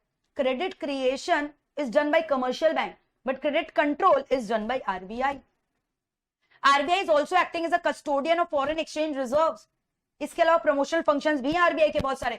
Custodian of foreign exchange reserve, जितना भी फॉरेन अर्निंग्स है ना, वो सबका सब आरबीआई के पास जमा होता है। If you are engage in export business, आप डॉलर कमा रहे हो, येन कमा रहे हो, ऑस्ट्रेलियन डॉलर कमा रहे हो, तो आप ये क्या करोगे? अपने घर पे रख लोगे क्या तिजोरी के अंदर? नहीं, जेल हो जाएगा। आपको सरेंडर करना पड़ेगा आरबीआई को। आरबीआई रिटर्न में इंडियन रुपी देगा। तो पूरा का पूरा फॉरेन करेंसी का रिजर्व्स किसके पास है? आरबीआई के पास। और क्रेडिट कंट्रोल आपको पता है खुद में एक बड़ा प्रोसेस है जो भी हम लोग डिस्कस करेंगे। दो मेथड्स होता है क्रेडिट कंट्रोल का। क्या क्या? चैट बॉक्स में लिखकर बताओ, what are the two methods of credit control? Qualitative and quantitative. Qualitative and quantitative. Quantitative का और एक नाम क्या है? General method. क्वालिटेटिव का और एक नाम क्या है? Selective method. क्वांटिटेटिव का एग्जांपल क्या है? Bank rate, open market operation, CRR, SLR, repo rate, reverse repo rate. Qualitative में हमने डिस्कस किया था consumer credit regulation, fixation of margin requirement वगैरह वगैरह, moral suasion, issue of directive, याद है ना ये सब? देखो अब नेक्स्ट क्रेडिट कंट्रोल, अभी जस्ट मैंने बोला क्वांटिटेटिव और क्वालिटेटिव। ठीक है? क्वांटिटेटिव और क्वालिटेटिव। क्वांटिटेटिव में क्या क्या बोला? Bank rate, open market operation, CRR, SLR, repo rate, reverse repo rate, qualitative में क्या बोल रहा, moral suasion, consumer credit regulation, credit rationing, fixation of margin requirement. Exam में ना बहुत बार सवाल आता है क्वांटिटेटिव मेथड्स का और एक नाम क्या है, क्या बोलोगे, जनरल मेथड्स। क्वालिटेटिव का और एक नाम क्या है, क्या बोलोगे, selective methods of credit control. So quantitative और qualitative methods of credit control, ठीक है। कौन करता है ये सब, आरबीआई। तो क्रेडिट कंट्रोल तो आरबीआई करता है, लेकिन क्रेडिट क्रिएशन कौन करता है, कमर्शियल बैंक।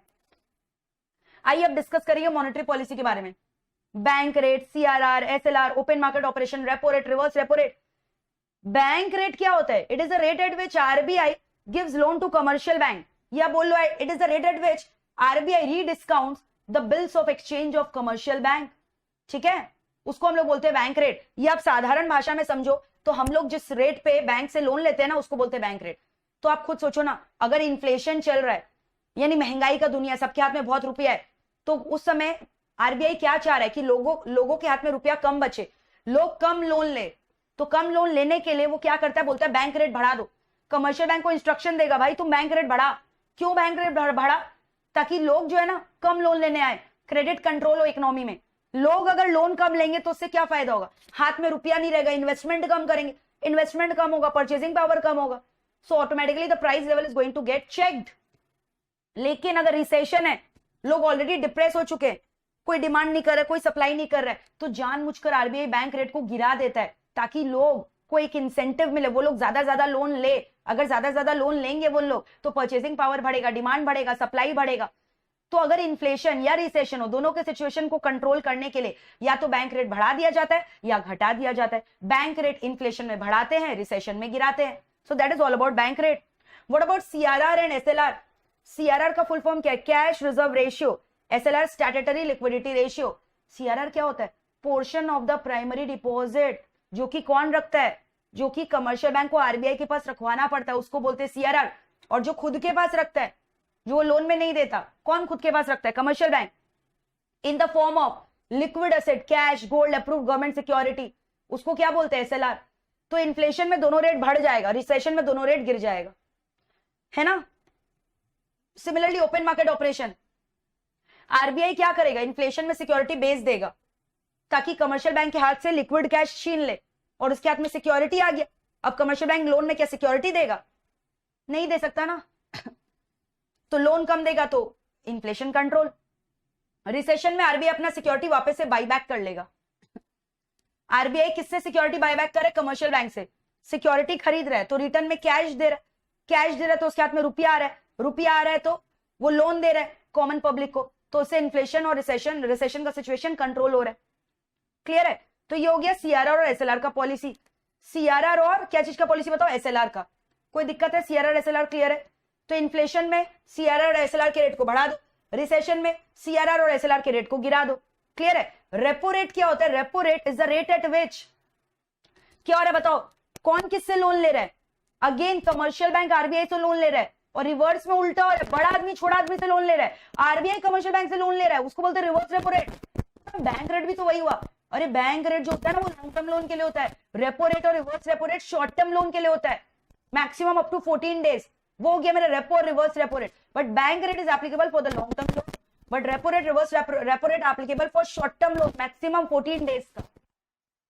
ठीक है, तो वो हो गया मेरा रेपो रेट। तो डिफरेंस आता है बैंक रेट और इसमें क्या डिफरेंस है, बैंक रेट लॉन्ग टर्म के लिए, रेपो रेट शॉर्ट टर्म के लिए। तो बताओ यहां तक पिक्चर क्लियर है कि नहीं, एक बार देख लो। तो ये हमारा पूरा का पूरा क्या हो गया बताओ, मॉनेटरी पॉलिसी। ये हमारा पूरा का पूरा क्या हो गया बताओ, monetary policy. So I hope this is clear with you guys. कोई दिक्कत नहीं है, क्लियर है, perfectly perfectly fine, perfectly fine guys. कोई डाउट है? ऑल राइट, नेक्स्ट अब हम लोग क्या डिस्कस करेंगे, मेरे को बताओ। Who is the present governor of RBI. RBI का प्रेजेंट गवर्नर कौन है, ठीक है, बताओ प्रेजेंट गवर्नर कौन है आरबीआई का, आपको पता होना चाहिए। Who is the governor of RBI, who is the present governor of RBI. Shakti Kanta Das, will see the picture. Shakti Kanta Das is the present governor of RBI, ठीक है, शक्ति कांता दास, जो कि 12 दिसंबर 2018 को अपॉइंट किए गए थे। अब फिर एग्जाम में कन्वर्जन आता है, 1 basis point is equal to कितना परसेंट, 1 बेसिस पॉइंट कितना परसेंट है? तो याद रखना 1% is equal to 100 basis point होता है, तो 1 basis point is equal to 1/100%। तो फॉर एग्जांपल अगर रेट ऑफ इंटरेस्ट 7.75 से 7.50 हुआ, यानी कितना बेसिस पॉइंट रिड्यूस हुआ? बोलोगे 25 बेसिस पॉइंट। ठीक है, क्या बोलोगे बताओ? 25 शॉर्ट टर्म लोन के लिए, बैंक रेट किसके लिए? लॉन्ग टर्म लोन के लिए। आरबीआई को लेंडर ऑफ लास्ट रिजॉर्ट भी बोला जाता है ना ये सब। आरबीआई पहले एग्रीकल्चर पर्पज एंड ऑल के लिए लोन देता था, एक्सपोर्ट इंपोर्ट के लिए लोन देता था, लेकिन अभी ये सारा काम से अपने विंग्स को बांट दिया है। नबार्ड, एक्सिम, सिडबी, उन लोग ये सब काम कर रहे हैं, आरबीआई ये सब काम नहीं करता है। सो this is all about RBI. एक बार फटाफट आप यहां से देख लीजिए आरबीआई क्लियर है कि नहीं, रिवाइज इट।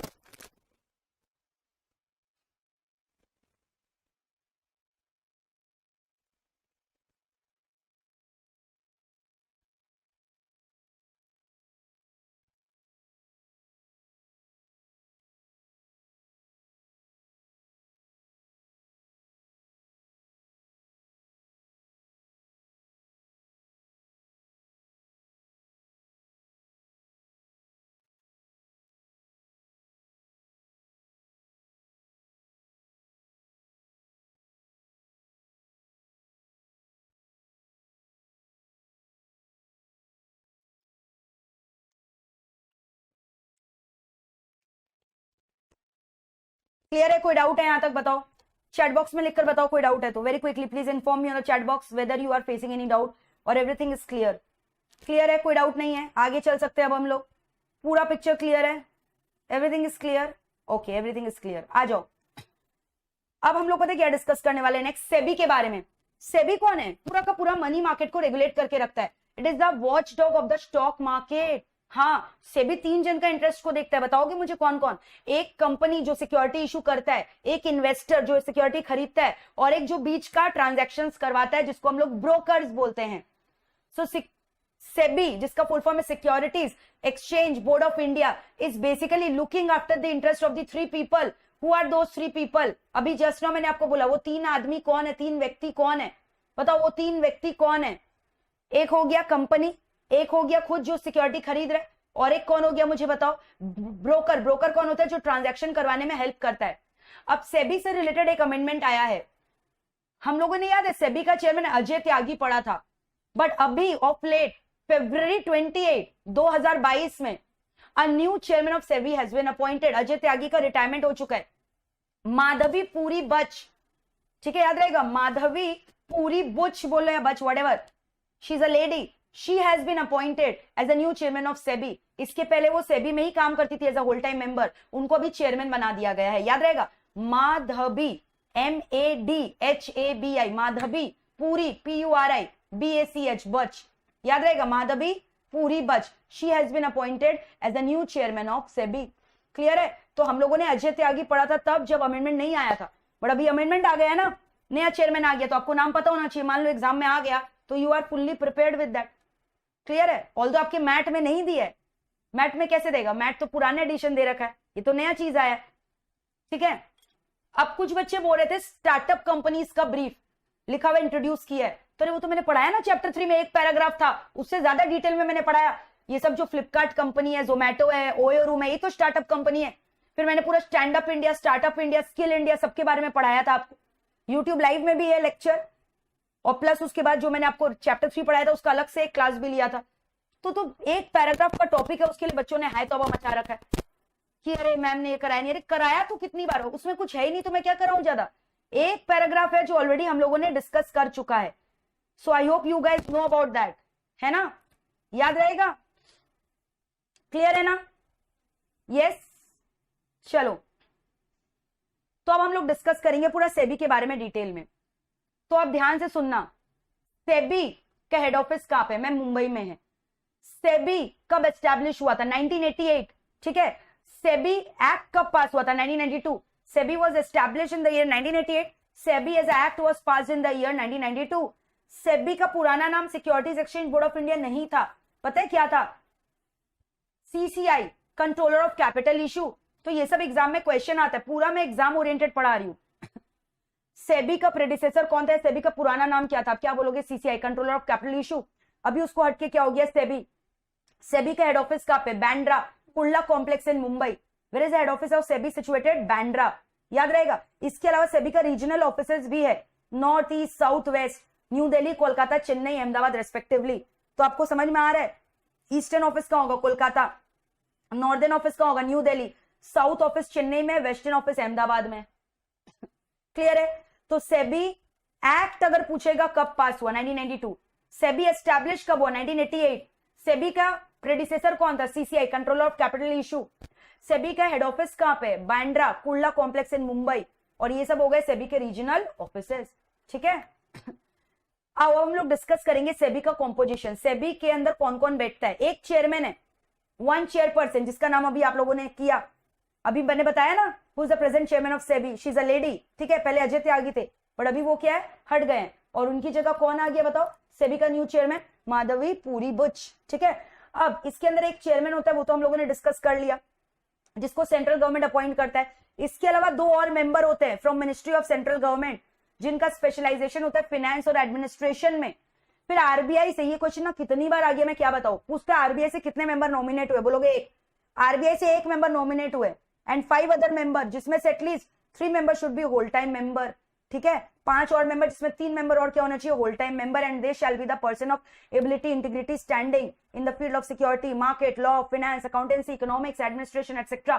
तो ये पूरा हो गया सेबी का कॉम्पोजिशन। एक चेयरपर्सन है, 2 और मेंबर है मिनिस्ट्री ऑफ गवर्नमेंट से, फाइनेंस और एडमिनिस्ट्रेशन के, एक मेंबर आरबीआई से नॉमिनेटेड है, 5 और मेंबर है, जिसमें कितने होल टाइम मेंबर होने चाहिए? 3। एग्जाम में पूछता है कितने होल टाइम मेंबर होने चाहिए, आरबीआई से कितना मेंबर नॉमिनेटेड है, तो ये सब पूछता है एग्जाम में। ठीक है, नेक्स्ट, सेबी का रिस्पॉन्सिबिलिटी मैंने बोला, issuer of security, investor, market intermediaries, ये सब क्या हो गया? सेबी का रिस्पॉन्सिबिलिटी। क्लियर है? अब नेक्स्ट हम लोग डिस्कस करेंगे सेबी का फंक्शंस क्या क्या है।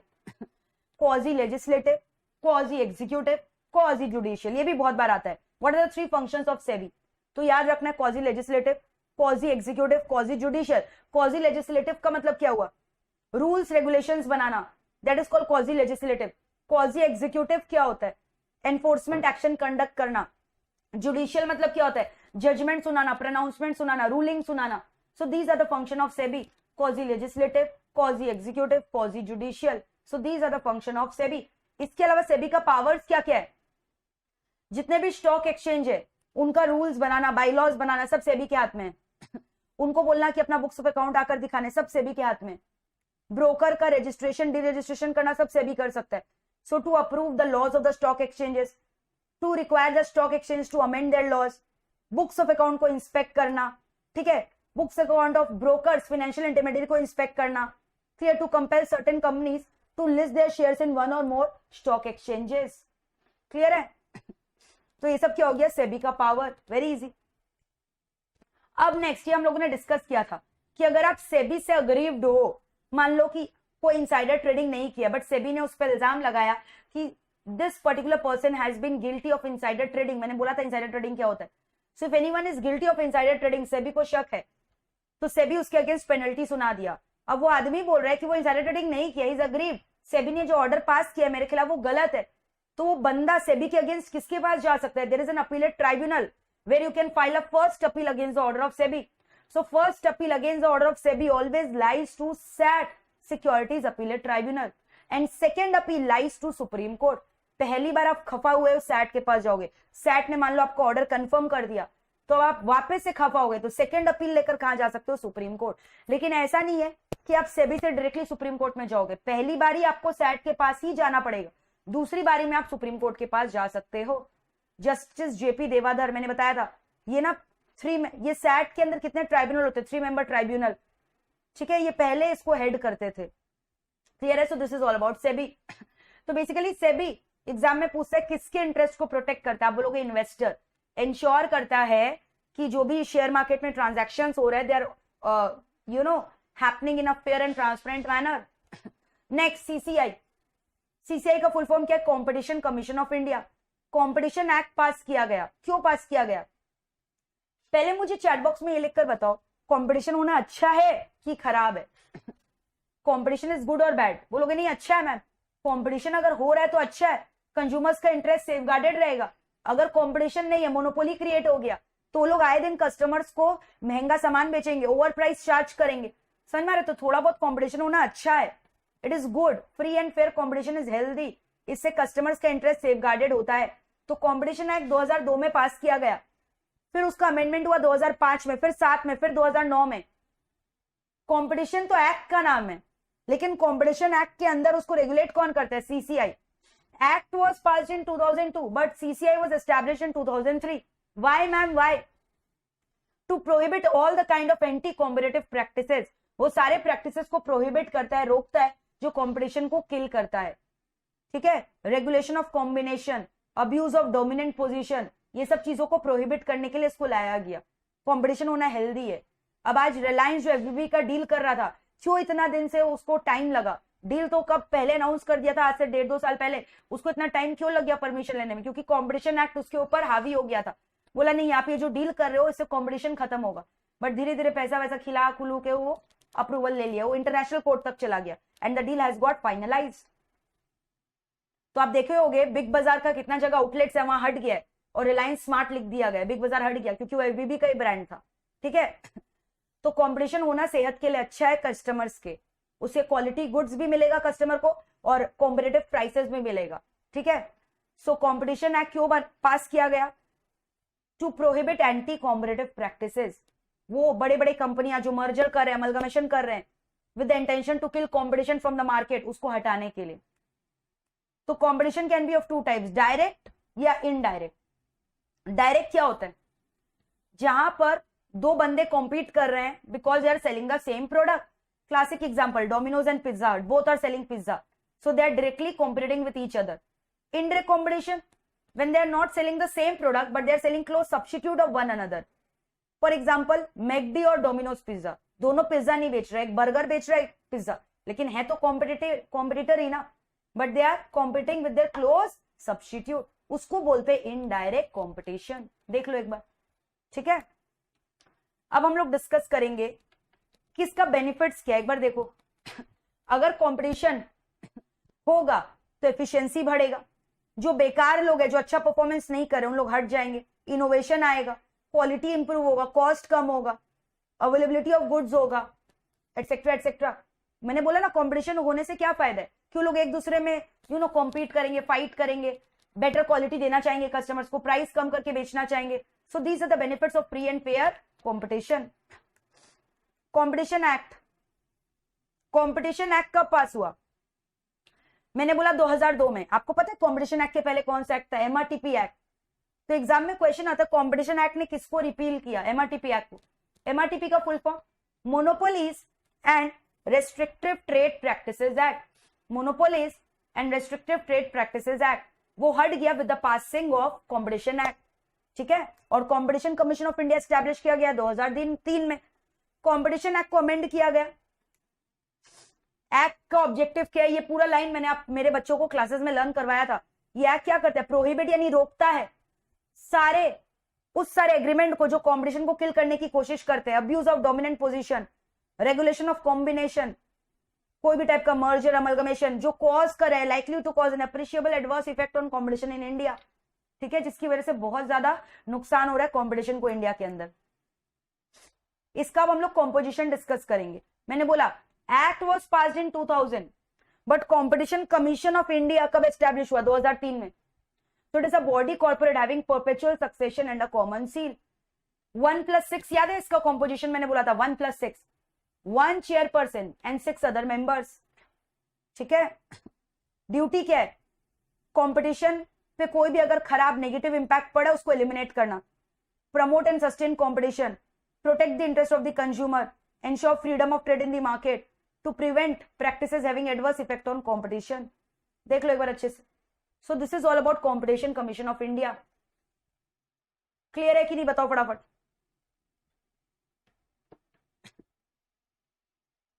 रिवाइज करो एक बार अच्छे से, कोई डाउट है तो पूछोगे। मजा आ रहा है? इनडायरेक्ट हुआ अभिनव, इनडायरेक्ट कॉम्पिटिशन। वॉइस एकदम ठीक है, यहां से आप लोग अपना कनेक्शन चेक कर लो भाई, रिवाइज कर लो। So once you are done, just tell me.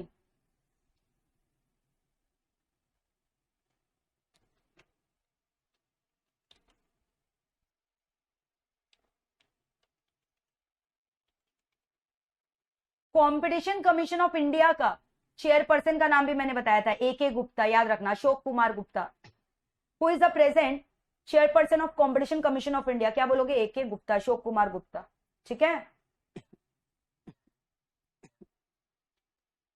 Next, insurance regulatory and development authority of India, IRDAI। Insurance regulatory and development authority of India, IRDAI, पूरा का पूरा इंश्योरेंस कंपनीज को रेगुलेट करके रखा है। तो पॉलिसी होल्डर के इंटरेस्ट को कौन प्रोटेक्ट किया? IRDAI। कंज्यूमर के इंटरेस्ट को कौन प्रोटेक्ट किया है? ठीक है, CCI। और इन्वेस्टर के इंटरेस्ट को कौन प्रोटेक्ट किया है? सेबी। तो ये सब क्वेश्चन आता है, बी केयरफुल। तो पॉलिसी होल्डर क्या हुआ? जो इंश्योरेंस में इन्वेस्ट करते हैं, जो इंश्योरेंस खरीदते हैं, लाइफ इंश्योरेंस, मेडिकल इंश्योरेंस, इतने सारे इंश्योरेंस होते हैं, fire insurance. So basically the policy holder are the people who are investing in any insurance company और बाइंग द इंश्योरेंस यूनिट्स। तो IRDAI एक्ट पास किया गया था उनके इंटरेस्ट को प्रोटेक्ट करने के लिए। IRDAI का full form insurance regulatory and development authority of India. IRDAI का फुल फॉर्म क्या बताओ? Insurance regulatory and development authority of India. ठीक है, तो ये एक्ट कब पास किया गया था? 1999। It was constituted under IRDAI act 1999, but IRDAI is a body establish हुआ 2000 में। इंश्योरेंस कंपनी में पहले FDI लिमिट खाली 49 था, अभी 74% अलाउ कर दिया गया है। तो देखो यहाँ क्या लिखा है, fair treatment to the policy holder. IRDAI का चेयरमैन कौन है? सुभाष चंद्र कुंतिया। ये एग्जाम में नेक्स्ट क्वेश्चन क्या आता है? IRDAI का सारा पावर्स किस सेक्शन में कवर्ड है? Section 14। Section 14 of the IRDAI act talks about the power and functions of IRDAI। ठीक है, क्या क्या पावर्स हो सकता है? सर्टिफिकेट इशू करना पॉलिसी होल्डर्स का, जैसे होते हैं ना बहुत सारे जो इंश्योरेंस आपको दिलाते हैं, दे आर द एजेंट्स, तो उनके लिए सर्टिफिकेट देना, या इंश्योरेंस कंपनियां रजिस्टर करना, डी रजिस्टर करना, code of conduct of surveyor, actuaries का जो क्लासेस करते हैं, एक्चुअरीज का जो कोर्स करते हैं, they are acting as a surveyor. कोई मान लो कहीं आग लग गया, तो आग लगने के बाद कितना क्लेम मिलना चाहिए उस कंपनी को, तो उसका कैलकुलेशन कौन करेगा? Surveyor, loss assessor. तो उनका क्वालिफिकेशन, कोड ऑफ कंडक्ट क्या होगा? सब IRDAI एक्ट में लिखा हुआ है। कौन से सेक्शन में? सेक्शन 14 में। ठीक है, फिर उसके बाद प्रीमियम अमाउंट कितना होगा, पॉलिसी अमाउंट कितना होगा, टैरिफ एडवाइजरी कमेटी जो टैरिफ बताता है अलग अलग इंश्योरेंस पॉलिसीज पे, ये सब कौन बताता है बताओ? सेक्शन 14 में लिखा हुआ है। तो IRDAI एक्ट पास किया गया था 1999 में to protect the interest of the policy holder. और एक एग्जाम में क्वेश्चन आता है कि किस सेक्शन में पावर एंड ड्यूटीज के बारे में मेंशन है? बोलोगे सेक्शन नंबर 14। तो इस तरह से हमने सारे नॉन फंडिंग इंस्टीट्यूशन कवर कर लिए। RBI किया, सेबी किया, फिर उसके बाद क्या किया बताओ? अभी IRDAI किया, और उसके बाद कॉम्पिटिशन कमीशन ऑफ इंडिया किया। सबका चेयरमैन का नाम किया, सबका एक्ट का नाम किया, कब पास हुआ, सबका हेड ऑफिस कहाँ पे, वगैरह वगैरह, फंक्शंस क्या है, कॉम्पोजिशन क्या है। ठीक है, अब हम लोग आइए बात करेंगे फंडिंग इंस्टीट्यूशन के बारे में। तो आपको पता है NABARD का फुल फॉर्म, चैट बॉक्स में लिखकर बताओ what is the full form for NABARD?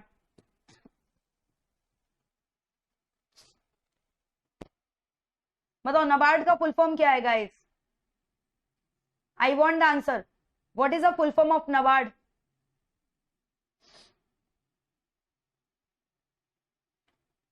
फटाफट बताओ, NABARD का फुल फॉर्म क्या है?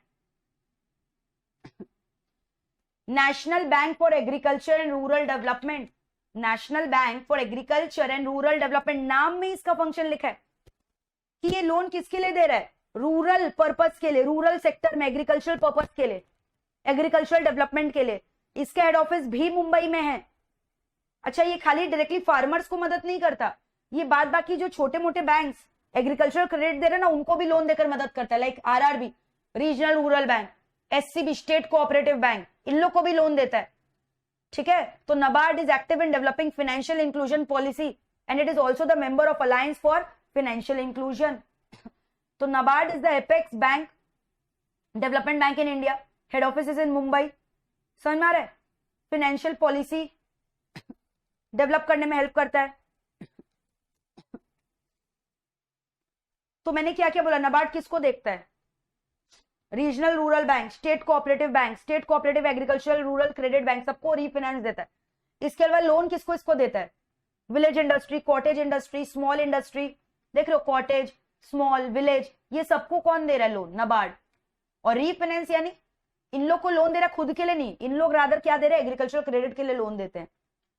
देख रहे हो state cooperative agriculture rural development bank, state cooperative bank, regional rural bank, commercial bank, other financial institution approved by RBI.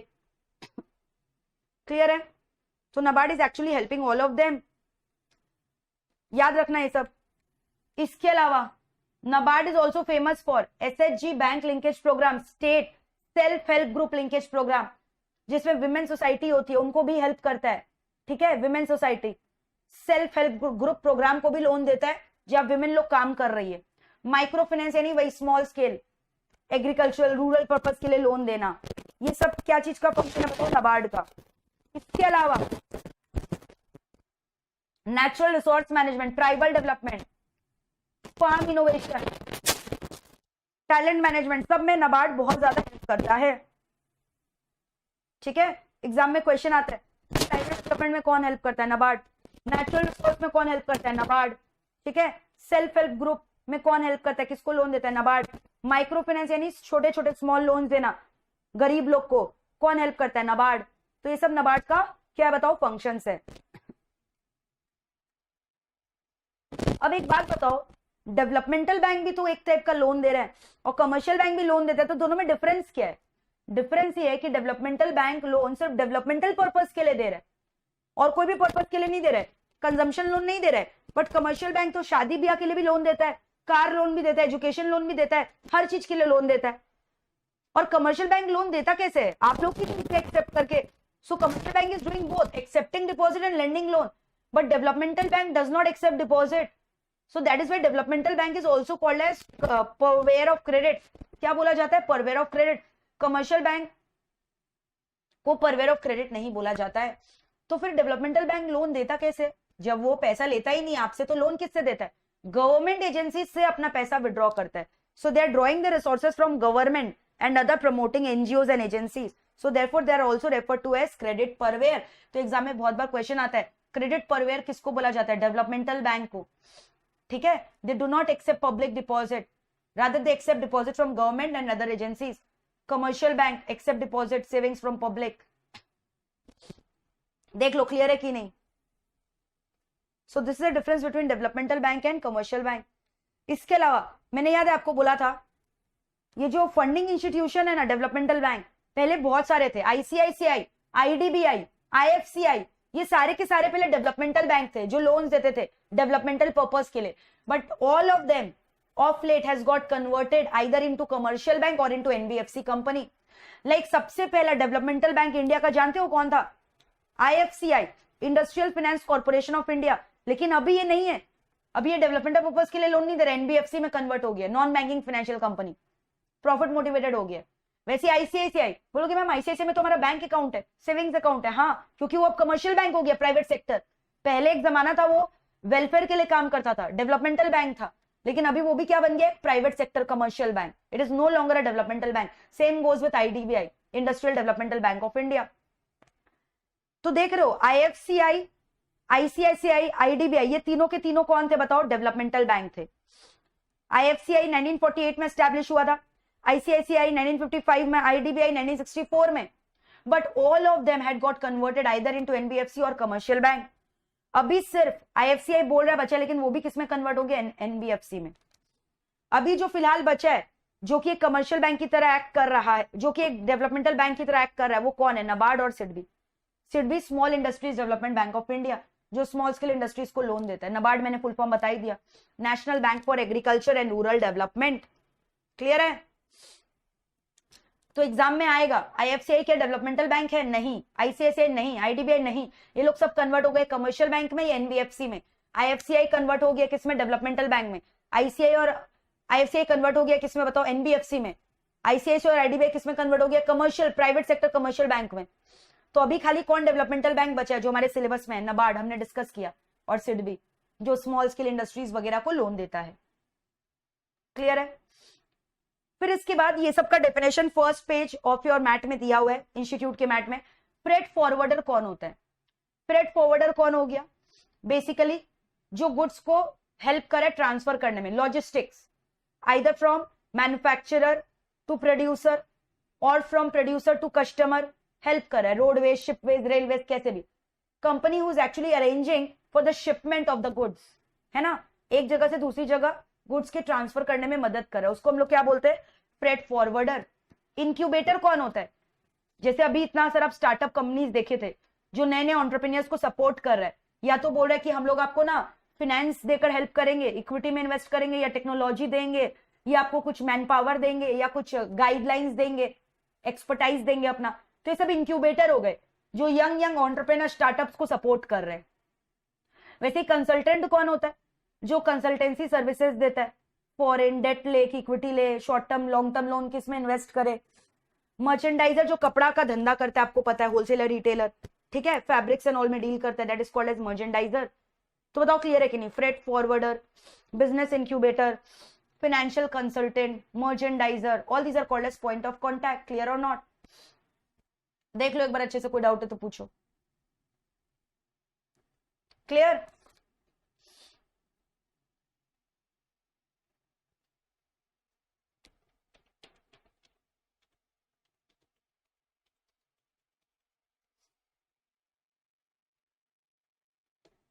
अब ध्यान से सुनना, ये सब जो रेट्स है ना, रेट्स हमने किया, CRR, SLR, they are highly fluctuating, keeps on changing. अभी लेटेस्ट में अगर आपको बताओ, लेटेस्ट का लेटेस्ट, एकदम लेटेस्ट, तो ध्यान से सुनना, रेपो रेट को अभी हाल ही में अप्रैल मई में 2022 40 बेसिस पॉइंट्स इंक्रीज किया गया। रेपो रेट अभी 4.40 हो गया, इट्स नॉट 4, इट्स 4.40, याद रहेगा। तो अभी लेटेस्ट आरबीआई का मैं रिपोर्ट का बात करूं, अभी करंट देखोगे 9 में 9th में, standing on today's date, repo rate 4.40, latest यही इशू है, ठीक है। बैंक रेट है 4.25%, रिवर्स रेपो रेट इज 3.35, ठीक है, याद रहेगा ये सब। And CRR and SLR rate, CRR और एसएलआर कितना है, सीआरआर है 4.50, 50% से 0.50 से बढ़ गया, और एसएलआर 18%, तो सीआरआर 4 की जगह 4.5 है, एसएलआर 18 है, रेपो मैंने बोला 4.40, रिवर्स 3.35, बैंक रेट वही 4.25, ठीक है। तो ये सब याद रहेगा आपको, ये सब रेट्स कभी पूछता नहीं है, बट फिर भी हमें पता होना चाहिए, जनरल नॉलेज है, ठीक है। So with this your chapter number 5 का पूरा डिस्कशन मैंने आपको कंप्लीट करवा दिया। तो बताओ कैसा लगा, सारा का सारा टॉपिक्स रिवाइज हुआ कि नहीं हुआ, बताओ। Each and every concept we have done. एक दो क्वेश्चन पूछ रही हूँ, आंसर देना। पॉलिसी होल्डर का इंटरेस्ट को कौन प्रोटेक्ट करता है, IRDAI, insurance regulatory development authority of India. Investor का इंटरेस्ट को कौन प्रोटेक्ट करता है, SEBI, securities exchange board of India. Customers का इंटरेस्ट को कौन प्रोटेक्ट करके रखता है, competition commission of India, CCI। Commercial banks, हमारे जैसे डिपॉजिटर्स का इंटरेस्ट को कौन प्रोटेक्ट करके रखता है, RBI, reserve bank of India. Stock exchange का वॉचडॉग कौन है, सेबी।